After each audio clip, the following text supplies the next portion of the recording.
చూడండి, పిఠాపురంలో పోటీ చేయడం కారణం పవన్ కళ్యాణ్ గారికి పిఠాపురానికి అదృష్టం అండి. పవన్ కళ్యాణ్ గారు పిఠాపురం పోటీ చేస్తున్నారండి, పిఠాపురానికి అదృష్టం. ఆయన బోళ్ళు ఎన్ని పనులు చేశారండి, కొన్ని కోట్ల రూపాయలు ఖర్చు పెడుతున్నారు.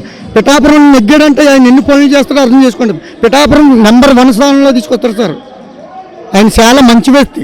పిఠాపురాన్ని చాలా అదృష్టం చేసుకుంది ఏ రోజున ఆయన పోటీ చేస్తున్న కారణం నిజంగా పవన్ కళ్యాణ్ గారు. పిఠాపురంలో అభివృద్ధి జరిగిందా జరగలేదా గత 10 ఏళ్ల నుంచి? పిఠాపురం నుంచి నెగ్గిన వాళ్ళు ఎవరు కూడా ఒకసారి కనపడి వెళ్ళిపోయిన వాళ్ళే కానీ ఎప్పుడు పనులు చేసిన వాళ్ళు ఎప్పుడు కనపడలేదండి సార్. నిజంగా మటుకు ఇప్పుడు నెగ్గకపోయినా జరగ కొన్ని వేల పనులు చేస్తున్నారు పవన్ కళ్యాణ్ గారు.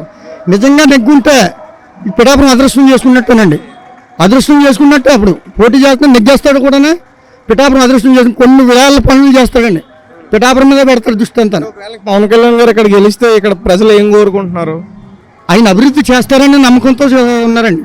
ఇప్పుడు ఆయన అభివృద్ధి కూడా చేస్తాడు కూడా. ఆయన కొన్ని ఏరియాల్లో పోటీ చేయలేని ఏరియాల్లో వస్తే నెగ్గకపోయినా కానీ కొన్ని పనులు చేశాడు సార్. ఇప్పుడు ఆయన పోటీ చేస్తున్నాడంటే ఎంత నెగ్గాడంటే చేయడేటి సార్. గ్యారంటీగా నెగ్గేస్తాడు, చేస్తాడు కూడా సార్. ఎన్ని వేల ఓట్లతో ఇక్కడ గెలుస్తాడు పవన్? 50,000 ఓట్లతో నెగ్గేస్తారు సార్ గ్యారంటీగానే. ఇక్కడ ఉండడమే 2 లక్షల పైన ఓట్లు సార్. 1 సైడ్ ఈ లోపల మామూలుగా అయితే 1,00,000 ఓట్లతో లెక్కుతాడు సార్. వర్మగారం కూటమి ఉండడం వల్ల 1,50,000 సార్. 5 సంవత్సరాలు అవుతుందండి మన మామూలుగా అయితే జగన్మోహన్ రెడ్డి వచ్చి. ఏమండి ₹1 ఎత్తరండి 10 రూపాయలు అక్కుపోతున్నాడు. ₹1 ఎత్తరండి 10 రూపాయలు అక్కుపోతున్నానండి. ఏంటండి ఏ రూపంలో లాక్కెళ్తున్నాడు? ఏ రూపంలోనండి? ప్రేదంటే కరెంట్ బిల్లు మీద అయితేనే మొత్తం అందరూ తిని సామాన్ల మీద అండి, నిత్యవారి వస్తువుల మీద ₹1 ఎత్తనాడండి. అమ్మఒడి అంటున్నాడండి, 2 సంవత్సరాలు ఇచ్చాడు. ఏంటండి ఇంత పొడుగు ఇవాళ ఆంధ్రప్రదేశ్ 13,00,000 కోట్లు ఇవాళ అప్పుల్లో మునిగిపోయిందండి. అంటే ఒక్కో బురకాకి 2,50,000 ఉందండి అప్పు. ఆ అప్పు ఎవరు ఇస్తాడండి? జగన్మోహన్ రెడ్డి గారు ₹1 ఎత్తలు 10 రూపాయలు పడిపోతున్నాడు. ఏం చేస్తాడంటే తప్పంతా పోగొట్టుకుని విదేశాల మీద తోలిపోతాడండి. ఏట్ల మీద? కమెంటర్ల మీద 30 కమెంటర్ల తోలిపోడండి. సరే, నేను క్వశ్చన్ అడుగుతాను, దానికి సమాధానం చెప్పండి. ఒకవేళ ఇప్పుడు పవన్ కళ్యాణ్ గారు ఓడిపోతే ఆ నింద వర్మ గారి మీద పడుతుందా? ఆ మాట ఎప్పుడు అనుకోండి. 1,00,000 ఓట్ల మీద అండి, 1,00,000 ఓట్ల మీద ఓడిపోతాడన్న మాట రావద్దండి. 6,000 అండి ఊరు ఓటింగ్, 5,000 ఓటు పడుతుందండి. 6,000 అండి ఊరు ఓటింగ్, 5,000 పడుతుంది పవన్ కళ్యాణ్కి. 1 కేజీ వెళ్తుందండి. దేనికి వెళ్తే చెప్పండి. ప్యానకండి వాళ్ళు ఎంత గుంజుకొని ఇది వెళ్తుందండి. ఈవేళ చూసారా, ముందు మీరు అన్నారు నాయకులు, గొప్ప నాయకులు అంతా కూడా పిఠాపురం మీద ఉందండి. ఎలాగంటే ₹1 కట్టలు కూడా తొలగించేస్తారండి. రూపాయలు తీసేసుకోమంటున్నాం మేము. వద్దమ్మా, ఆ దెబ్బ మన దెబ్బది, ఇదమ్మా దెబ్బ మన దెబ్బది. ఆ దెబ్బ అంటే కాదు కట్టబడి సంపాదించింది కాదు. అంతే కాంచేది ఏముందంటే అది మరి తినేయండి. ఓట్లు మాత్రమే పాల్గొనే ఆయన మంచివాడు, సొంత రూపాయలు ఖర్చు పెట్టుకుంది కెపాసిటీ ఉన్నవాడు. ఏంటండి ఆ కంశత్వం మీద ఇవాళ పిఠాపురం ఆయన చేసి 1,00,000 ఓట్ల మెజార్టీ వస్తుందండి. వర్మ గారి గురించి అడిగితే ఏం చెప్తారు సమాధానం? వర్మ గారి గురించి అడిగితే ఏం చెప్తారు సమాధానం? ఎవరు అడుగుతారండి? నేను అడుగుతా. మీరు అడిగితేనండి.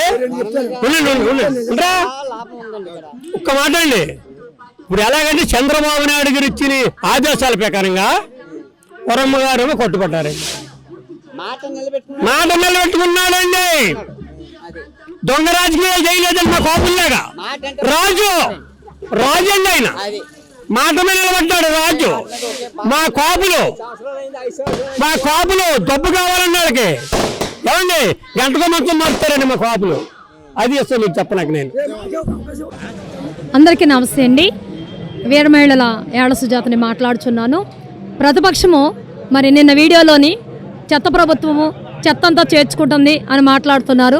ఆ చెత్తకి పన్నేసి చెత్త ప్రభుత్వాన్ని తీసేయడానికి ఈరోజు చెత్త ప్రోగ్రాం పెట్టుకున్నామండి. ఈ చెత్త అంతా ఊడ్చివేసాము. మరి దివ్యాంగులకు కూడా నిజమే, రియల్ స్టోరీ ఇది. పిఠాపురంలో పాస్టర్ గారు అమ్మాయి గ్లోరీకి నేను వివాహం చేశాను. పెళ్ళయి 12 సంవత్సరాలు. ఈ రోజు కూడా అమ్మాయికి ఏ సహాయం కూడా ప్రభుత్వం ఇవ్వలేదు. అలాగని తిమ్మాపురం కాశీబాబు గత సంవత్సరంలోని మరి బొజ్జా దొరబాబు గారికి ఈ యొక్క వికలాంగుల బాధ్యత అప్పగిస్తే కనీసం ఒక్క 1000 రూపాయలు ఓటుకని కూడా అడిగితే బొజ్జా దొరబాబు గారు ఇవ్వలేదంట. మరి వాళ్ళంతా కూడా మరి చెత్త నాయకులుగా డిసైడ్ చేసుకుని మరి ఆ దొరబాబు గారి ఇంట్లో మేము 7 నైట్లు ప్రార్థన పెట్టామండి. మరి పెన్నం దొరబాబు గారు నెగ్గాలని. ఆయన ముఖం మాకు తెలియదు, ఈ ఊరి ఎమ్మెల్యే ముఖం, మా ముఖం ఆయనకి తెలియదు. కానీ అద్భుతంగా పవన్ కళ్యాణ్ గారు నేను జాయిన్ ఒక నెల కూడా అవ్వలేదు, వెంటనే ఉదయ్ కుమార్ తమ్ముడు నన్ను చర్చిలో పాశ్రమగా నన్ను ఎంతో అద్భుతంగా అన్నా చెల్లెలు తమ్ముళ్ళు ఇద్దరి మధ్య ఒక చెల్లిగా అక్కగా నన్ను నిలబెట్టుకున్నారు.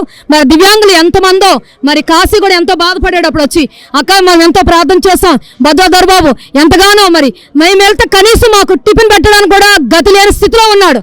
ఆ చెత్త ప్రభుత్వం వచ్చి అందరికి చెత్త జల్లేసి ఈ రోజు ఎప్పుడు వెళ్ళిపోద్దా ఆ ప్రభుత్వం, ఈ రియల్ సాక్ష్యాలు ఇవేమి స్కిట్లు కాదు, రాసుకుని కాదండి, ఈ యొక్క హృదయంలోంచి వచ్చినవి. మరి కొత్త ప్రభుత్వం మారాలని మా గుండెలో ఉన్న బాధ. దివ్యాంగురాలు ఈ కుమార్తె గారిని దివ్యాంగురాలకి 2 కాళ్ళేన అమ్మాయి గ్లోరీ మరి సువత్రాజు గారు మరదలకి నా చర్చిలో నిలబడి నేను పెళ్లి చేశాను. ఇప్పటికీ హ్యాపీగా కాపురం చేసుకోవడం. ఆ అమ్మాయికి ఒక బాబు పాప పుట్టారు. మరి అలాగనే ఈ చెత్త కార్యక్రమాలన్నీ కూడా ఎందుకు పెట్టామంటే వాళ్ళు మాట్లాడే చెత్త మాట కనీసం చెత్త కూడా ఎత్తుకోవడానికి కూడా లేకుండా ప్రభుత్వం ఓడిపోతుంది. నిజంగా సీఎం అవుతారు, ఎందుకు అవరు? ఎమ్మెల్యే మా ఊరు పిఠాపురానికి మాకు ఎంతో సంతోషం, డెవలప్ అవ్వడానికి ఎమ్మెల్యేగా ఇప్పుడు చూస్తున్నాము. మరి సీఎం అవ్వడానికే కదా ఆయన అన్ని 21 మరి ఎమ్మెల్యేలు కూడా మెజార్టీలో గెలుస్తారు. మా కృషి 15 ఏళ్ల నుంచి కూడా మన పిల్లలందరూ ఏడుస్తూ అమ్మగారు మీరు ప్రార్థన చేయండి అని వచ్చినప్పుడు ఈసారి 21కి కూడా మెజార్టీ వస్తుందని నేను చెప్తూ ఉన్నాము. మరి ఎంతగానో మరి ఈ యొక్క జనసేన పార్టీ యొక్క మహిమను, ఆ యొక్క ఏంటంటే అభివృద్ధిని, ఆ యొక్క మెజార్టీని కూడా త్వరలోనే చూస్తారు. ప్రతిపక్షం చెప్తున్నాను కదా, ఈ ఊరి ఎమ్మెల్యే ఎలా ఉంటాడో నాకు తెలియదు. ఒక్కసారి మా తోటకోళ్ళ గారికి మాకు గొడవ వచ్చినప్పుడు ఎమ్మెల్యే అనుసరించి కనీసం మరి మధ్యవర్తిగా చేయండి అంటే నేను రాను మేము చెప్పమన్నారట. అప్పటి నుంచి నా గుండెలో బాధ ఉండిపోయింది. ఎందుకు ఇంకా ఊర్లో ఉండి ఆయన ప్రజల క్షేమం కోరుకోకపోతే ఎక్కడ ఉన్న ఆయన వచ్చి హెలికాప్టర్ వేసుకుని వచ్చి మా క్షేమాలు కోరుకుని అతి తక్కువ టైంలో నన్ను ఫోటో ఎంపీ ఉదయ శ్రీనివాస్ తమ్ముడు మరి పవన్ కళ్యాణ్ గారు ఏమీ మాట్లాడకుండా నన్ను మా నాన్నగారిని పక్కన పెట్టుకున్నారు. కేవలం మా సమస్యల కోసమే వేరే మహిళలుగా ఈ జనసేన పార్టీలో జాయిన్ అవ్వము. జాయిన్ అయ్యి మేము రియల్గా చేసిన ఎన్నో ప్రతిపక్షం చాలా దుర్మార్గంగా నా చర్చిలో వాళ్ళకి నా పక్కన గుండ్ర రచిత భర్త మంచం మీద ఉన్నాడు, ఆయన నడుం పడిపోయింది, పెన్షన్ రాయలేదు. నా గుండెల్లో ఎంత బాధ ఉందో చూడండి. ఒక మంచం మీద ఉన్న వ్యక్తికి ₹1 డబ్బులు కానీ మరి ఆయన 15 ఏళ్ళ నుంచి ఉండిపోయాడు, 15 సంవత్సరాలు ఉండిపోయిన వ్యక్తికి పెన్షన్ రాయలేదు. ఎంత బాధ అండి. నా చర్చిలో ఉన్న వాళ్ళకి రాజులు మిరియాం పెన్షన్ రాయలేదు. పెన్షన్లు ఎవరో మంచి మీద పట్టించుకోరు, కనీసం మాకు లాంటి వాళ్ళు సమస్యలు వినిపించుకోరు. ఎక్కడ ఉన్నాడు, ఉంటాడా, ఇక్కడ నిలబడతాడా, ఇక్కడ ప్రభుత్వం చేస్తాడా, ఇవన్నీ చేయగలడా? ఈ డొంక మాటలు, డొంక తిరుగుమాట చెత్త మాటలు, చెత్త ప్రభుత్వాన్ని చెత్త హీరోతో ఊడ్చి పాడేస్తాము. మంచి ప్రభుత్వం వస్తాయి. మా గుండెల్లో ఉన్న బాధ ఒక పాస్టమ్గా ఈ ప్రభుత్వం కొరకు నిలబడాలి. 100 రోజులు కట్టుకుపోస్తున్నాను. నేను కట్టుకుపోసం ఉన్నాను, అది ప్రతిపక్షం తెలుసు, బొజ్జా దొరబాబు గారు కూడా తెలుసు. మేము ఎలా చేస్తామో వీళ్ళందరూ కుట్రదారులను